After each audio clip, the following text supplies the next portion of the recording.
Bismillahirrahmanirrahim. Excellencies, first of all, let me, of course, a lot of great friends of Afghanistan have come here, and I would like to name Joint Secretary J.P. Singh and Ambassador Amar Sanaji, a great friend of Afghanistan, Ambassador His Excellency Akhilesh Mishra-ji, distinguished guests, ambassadors, military attaches, and great friends of Afghanistan, very welcome. I'm honored and humbled by your presence, especially during these testing times of COVID-19 crisis. And observing the gravity of the situation, let this event be the oasis of our opportunity to reaffirm faith in humanity. We couldn't replicate the grand celebration of the last year, but we can retreat the joy we embrace at this event. Excellencies, I'm very happy to join with you today to commemorate not a victory of a nation, but a celebration of freedom. Not a prevalence of aggressiveness, but our labor for liberty.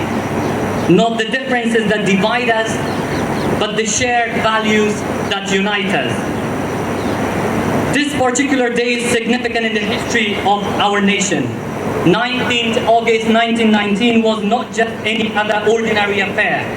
It symbolized an end as well as a beginning, signified renewal as well as change, showcased achievement as well as relinquishment. Istiqlal Mubarak, the Khulwaki wa Razm Mubarak Shah. The world is a different place today.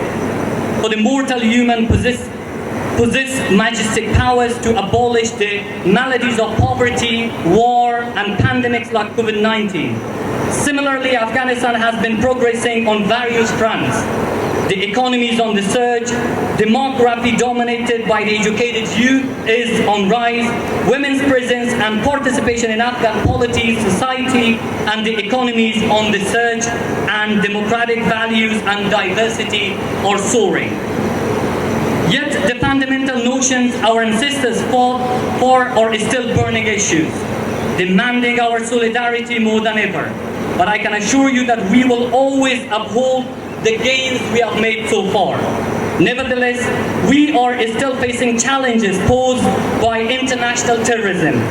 But we strive hard to augment our peace efforts to fulfill the aspirations of our people, and I can confidently say that enduring peace will finally prevail.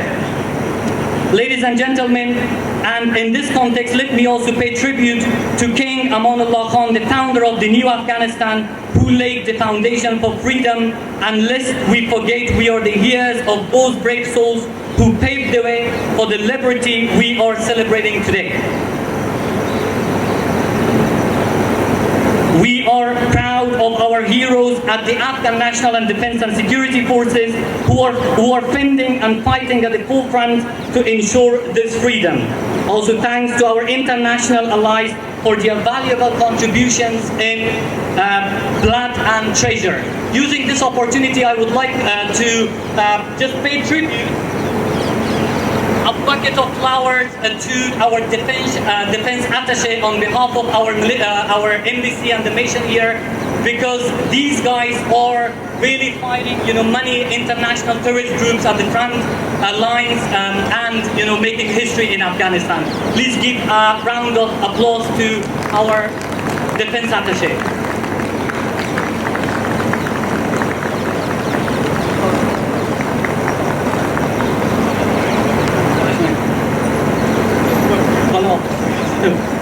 Ladies and gentlemen, as the head of the Afghan mission to India, let me reaffirm the incredible and indispensable bond we both nations share. I've always maintained that the thread of this relationship is three-pronged, which includes dosti or brotherhood or sisterhood, vishwas or trust, and samman or respect. Our time-tested ties have endured through thick and thin of regional challenges, and we have always come stronger and closer than before. Afghanistan shares values with India, and today's Afghanistan understands, values, and embraces this fact. India's contribution in rebuilding and reconstruction of Afghanistan has been immense, for which let me extend my heartfelt gratitude to our great Indian allies for their steadfast support and contribution. At the end, in this vast ocean called life, littered by starvation, conflicts, and violence, let us celebrate the island of peace, hope, and optimism. Now I would like to conclude my speech by inviting the orchestra to play a very famous poem by the 13th century Persian poet Maulana Jalaluddin Muhammad Balkhi, whose messages universalize humanity through love and peace. Thank you so much and have a great evening today.